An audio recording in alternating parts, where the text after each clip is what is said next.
Hi, I'm Sam. Here's what you should do every time you get paid, in 5 easy steps. Number 1. Automate your bills. You should establish how much your consistent bills are and set up direct debits for them all. By doing so, it means your core costs will be covered without you thinking about it, and also, you can focus on what money you have left for the month. Number 2. With the money you have left for the month, you should make a budget and then consider where you can make some savings. The following are a good place to start, and I talk about what I did in a previous video, which I'll link at the end. Number 3. Use the spare money saved to clear down any debt, like credit cards or loans. Interest payments on these can counteract the money saved, and it can be why people find themselves having no money at the end of the month. With the savings you are making, at number 4, set aside money for an emergency fund.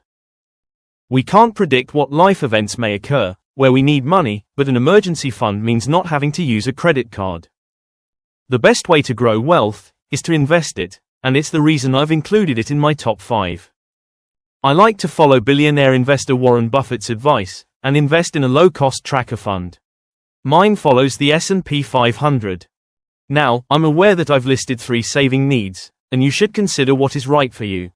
Some people split any spare cash equally among the 3 options each month. Personally, when I started this routine, it made sense to clear down my credit card, where the interest payment was higher than the amount I'd gained from investing.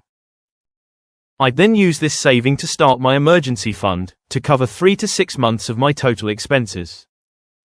Finally, it's not all about saving for the future, so make sure you allocate money in your monthly budget to have fun. So those were the 5 easy steps you should follow each payday. I hope you enjoyed this video, and I'll see you next time. Thanks for watching.